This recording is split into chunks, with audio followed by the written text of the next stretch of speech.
path of yoga. This is chapter 3 of Ganesh Gita. Salutations to Sri Ganesha. Salutations to my Guru Sri Chintamani.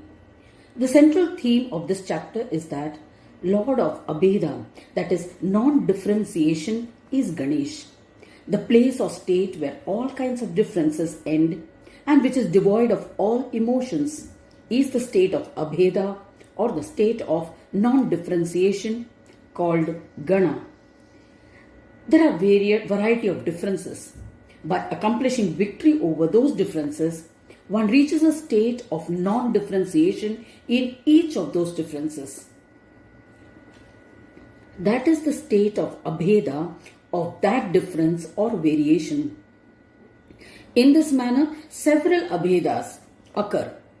The Lord of the total Abheda of those Abhedas and their corresponding Ganas is Ganesha.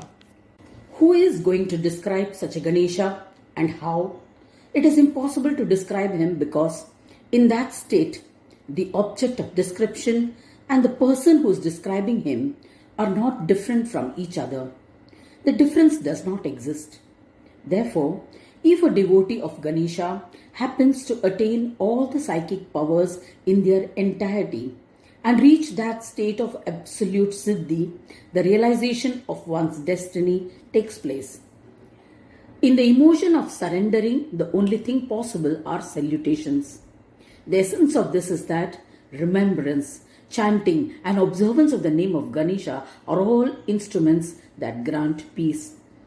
The grace of Ganesha and the power of his blessings that demonstrate the different characteristics. I bow down to that Sarswati. She is called Akshar Brahma, the Brahma of letters, because the grace of Ganesha is explicitly expressed and propagated as the fountain of knowledge through her, rightly called the mother of words. It is her grace that enables the usage and light of words to explain the siddhi that is attainable through the practices mentioned in this chapter in such a manner that even an ordinary ignorant seeker can understand without any difficulty. Mother, you are the origin and end of all the scriptures. You who are the redeemer of all downtrodden, I bow down to you.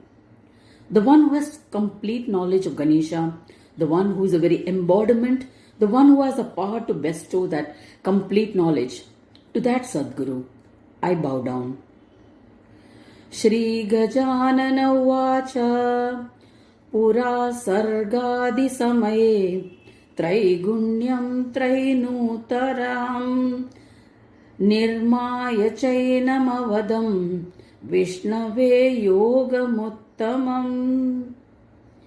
In the beginning, I was alone in Swananda, and then out of my own desire, I descended for the purpose of creation.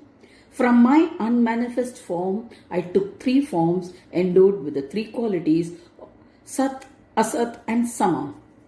The question arose in me as to how can I know the essence of Swananda?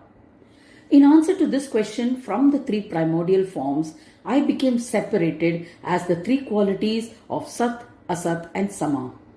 Abheda got left out. The 3 forms together were called Ganesh, and he was the Lord of the 3 gunas. Vishnu got created from him with the 3 gunas. Vishnu, endowed with the 3 qualities, began doing penance to know my entire form as a whole. I was pleased with his penance and gave him the entire knowledge of creation. Vishnu was actualized of being Swananda, and he attained my form of Ganesh. As a boon, he only asked for devotion to me. Ganesh thought to himself that I created Vishnu for doing the work of creation, and so I should instruct him with the knowledge. Thus, with the knowledge received, he created Karma Yoga and gave his form to it and called him Samabrahma. Vishnu instructed him that the play you do with Maya should all be surrendered to me. This was the first yoga he created, which is beyond time. The same Vishnu became discriminative and started various creations and surrendered them all to me. Among them, Vishnu created knowledge in the form of Surya. He too started penance and attained the path of Swanand. As per the principles of the power centers, the portion endowed with knowledge in the form of Sat Brahma separated and manifested himself. He too became self-realized and was blessed with self-knowing. After that, he too relaxed and rested, leaving aside all activities. Then Vishnu, with instructions on Karma Yoga, started playing until he completed the creation of the world. From there, a consciousness arose in the form of Shakti Adi Maya. Aryam ne sobravit sopi manave nijasunave tata paramparayatam vidurenam maharshayah. She was the Asat form known as Shakti Brahma. Adi Shakti, the nature of Asat Brahma and a part of Swananda, namely Shakta Brahma, is the source of all things with a name and form in this world. Therefore, she is called the original principle. In the science of mantras, the seed is called Manu. The state of Shakti as the original seed of the earth, known as Manave, indicates the power center of Asat Brahma. She did a lot of penance to attain the path of Swananda, for which she was instructed with Karma Yoga by Surya, and asked her to do all actions in dedication and surrender to Ganesha. Adi Shakti, the bearer of the power center of Asat Brahma, brought into existence the 28 primordial principles which were both in the manifest and the unmanifest state. The principles are well known as Rishis in the Shastras, so that those Rishis may be engaged in the work of universal play. The primordial seed, which was Adi Shakti, instructed them in the earlier mentioned Karma Yoga. In this way, they got knowledge of that yoga. They kept the tradition going. Adi Rishi, having the desire to enlighten the principles, did penance and sequentially attained the knowledge of Brahma. With all that knowledge, Adi Shakti became powerful and created the cosmos, from which innumerable universes were created. In each of those universes, there were Brahma, Vishnu and Shiva, from whom the Rishis, human beings and the Swayambhu Manu all manifested one after the other by observing Karma Yoga.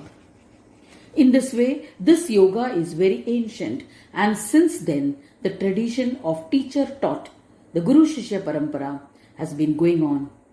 It is due to this assimilation that everyone has benefited through their own ascent. Eventually, with the passage of time, sinful deeds began gaining prominences, and with it began the depletion of that great savior, the path of yoga. Kalena bahuna chayam nashtasyacharame yuge ashraddheyo ya vishwasyo vigitavyascha bhumipa. He says, Yoga Dharma, after change of time, finally vanishes. It is said that those who follow Dharma have 4 legs. In the Krita Yuga, there is absolute prosperity, during which time dharmic people flourished. Ceremonies, compassion, penance and truth are the 4 legs of Dharma. Attention is not drawn towards sense objects, and hence it is pure, with a constant yearning for meditation in all. In the Treta Yuga, the leg of compassion of Dharma became depleted. When selfishness and greed increases, the tendency of people towards penance also increases, but the desire for meditation decreases. In the Dwapara Yuga, the legs of compassion and penance gets destroyed, but there was an eagerness to follow all the rituals pertaining to one's dharma. In Kali Yuga, only one leg, the leg of truth, remains. With further passage of time, as the influence of Kali Yuga gathers momentum, truth will also vanish. There's nothing left to lend support to dharma. In Kali Yuga, the word Lakshmi, meaning wealth, became more important. Everyone is greedy for money. All became slave to money. In such conditions, by the end of Kali Yuga, no one practices yoga. The path of yoga vanished completely. Now listen to the second meaning. Just as the state of affairs in each of the four yugas is different, so also one can feel the impact of the remaining three yugas in one yuga alone. Let us say that a divinely blessed seeker seeks psychic powers through the practice of yoga. Whatever may be the external environment, if a person is making all efforts to attain the state of Brahma, then he is said to be living in Kruta Yuga or the Treta Yuga. Even though a person feels in his heart and mind that material enjoyments are false, still he is unable to let go of it. That person is said to be living in Dwapara Yuga.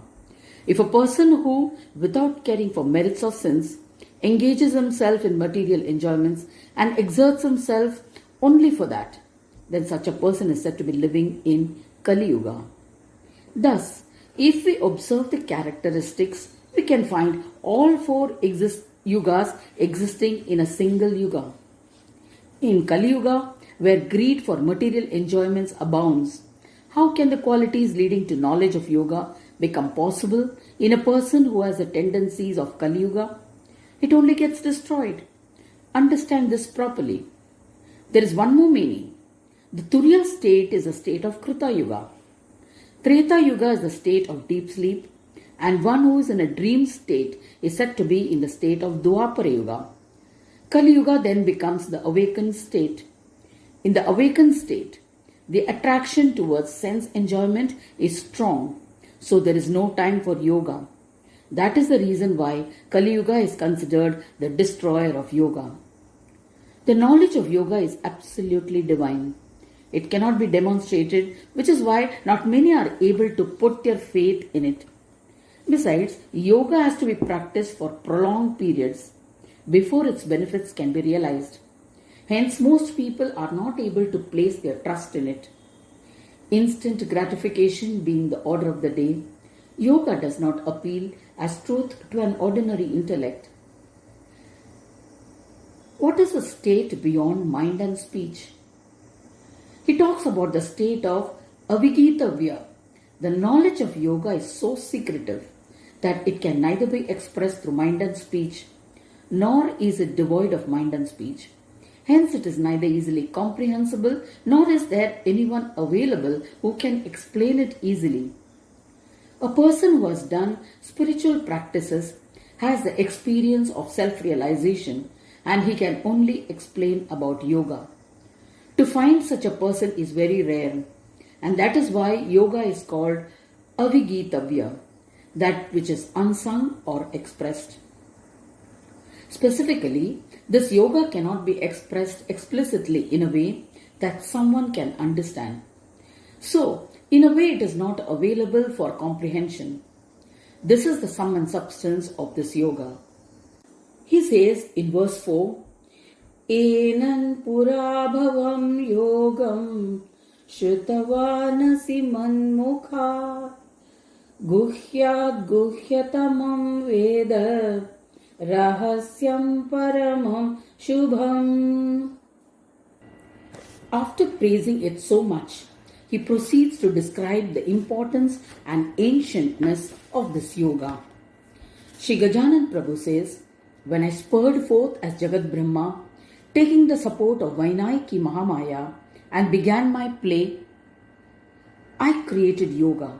When I created this play with the support of Mahamaya and entangled everyone in her web of enchantment, I created this yoga with the intention that through the yoga everyone might be released from the enchantment of that Maya.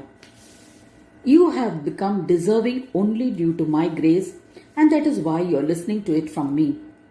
There are many hidden truths about me, but the most supreme of all is the knowledge of yoga. There is no greater secret other than this. The essence of Vedas is considered the secret of the Upanishads. Even more secretive is to know the meaning of the great statements. Know this to be yoga. King Varenya now had a doubt whether this 4-year-old son of mine, Gajanana, is the same Sri Ganaraja Prabhu who imparted the knowledge of yoga to Vishnu in those ancient times when creation was at its nascence? This became the question that Raja Varenya put to Sri Gajanan Prabhu by way of the fifth verse.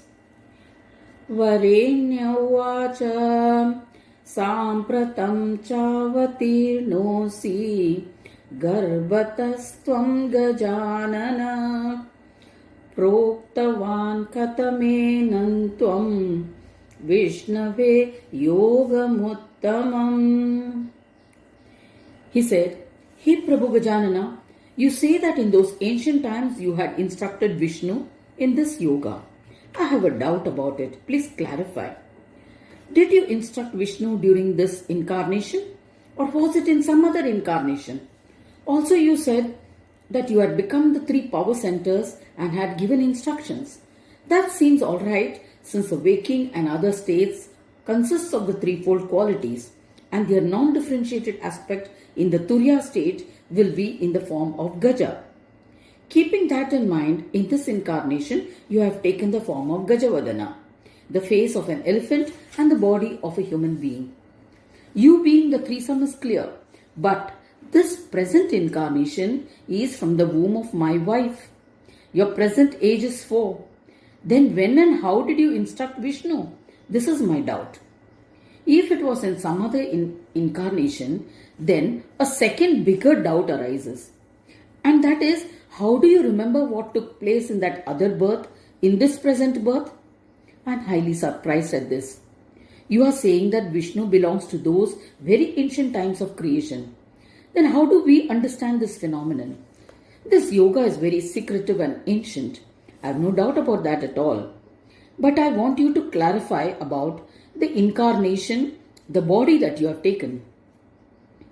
Shri Gajanan Prabhu begins to clarify these doubts. The importance of Karma Yoga and its impact is only to the extent of its creation with a body.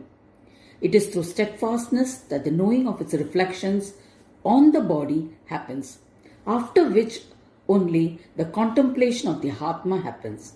It is only when that the expectations, tendency and application of Jnana Yoga are determined that it leads to the feeling of connection or oneness with the Atma, which takes the sadhak to the tradition of Jnana Yoga.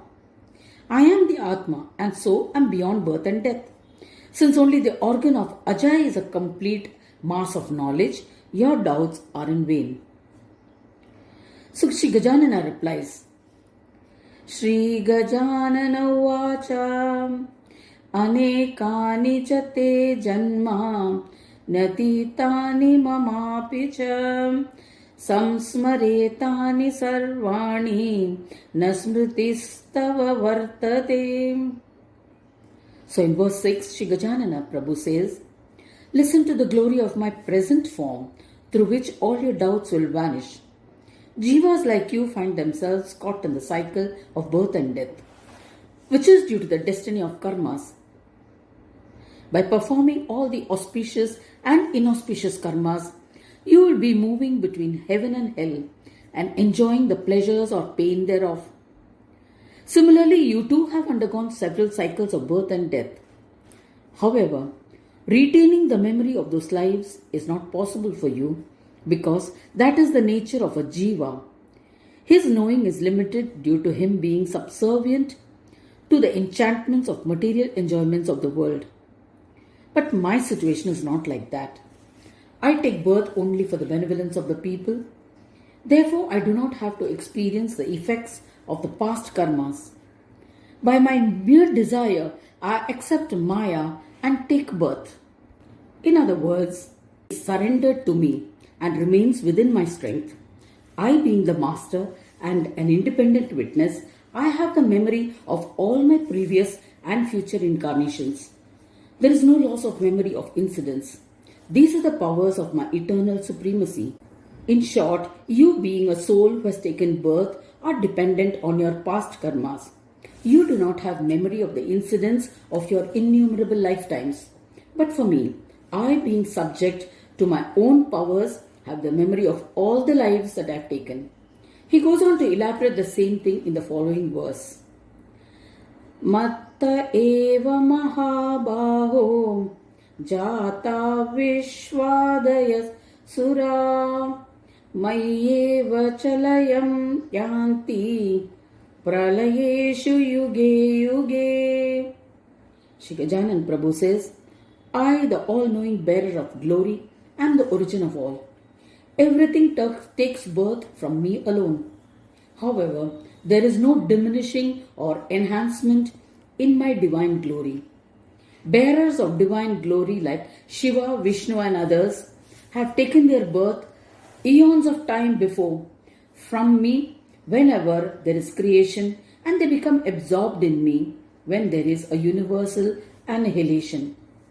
However, I am not created from something, nor do I get absorbed into something.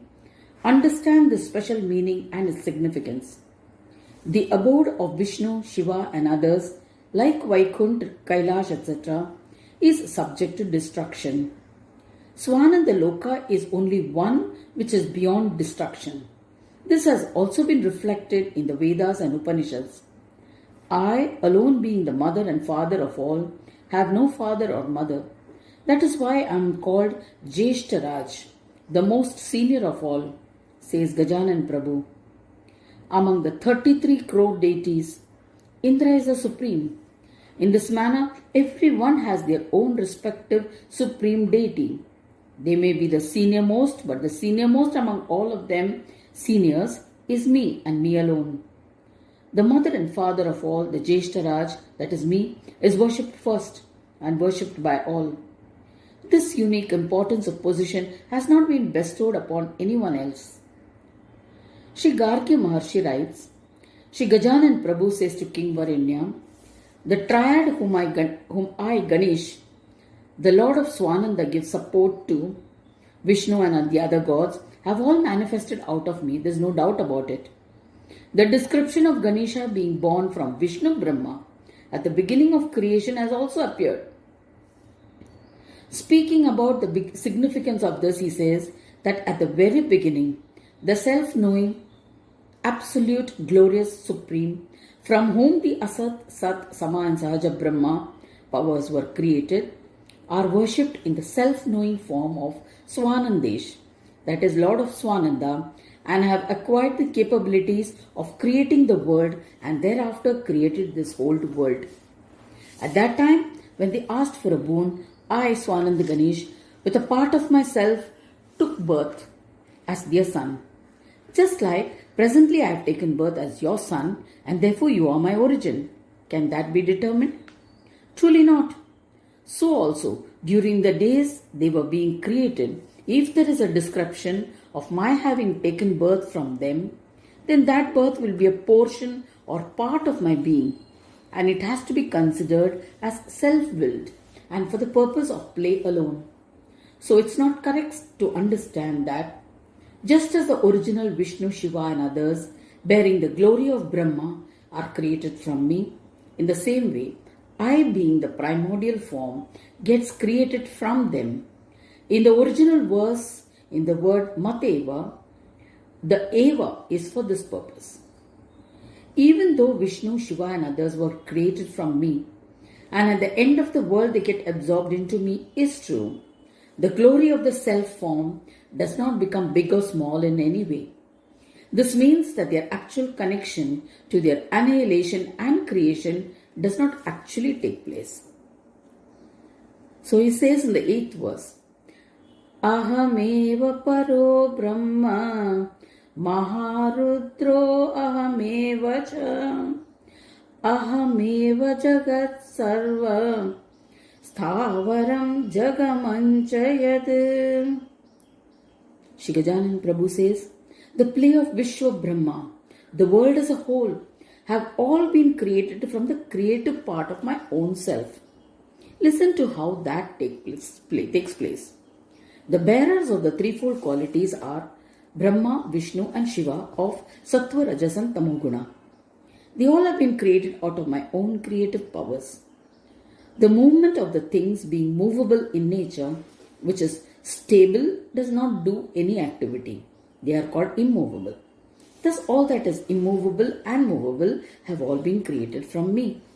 In this manner, all the Brahmas and everyone have all been born and function separately from me. I am the undifferentiated Ganesha who is the origin of all of them. Thus, all the powers in the various power centers have been determined by me. Even though they carry out the various functions using my power, there is not even a minuscule reduction in the powers vesting in the Ganeshi powers. Emphasizing on the absolute glory of his nature, he begins the next verse to explain how one can know his essential nature and being. This we shall see in the next audio.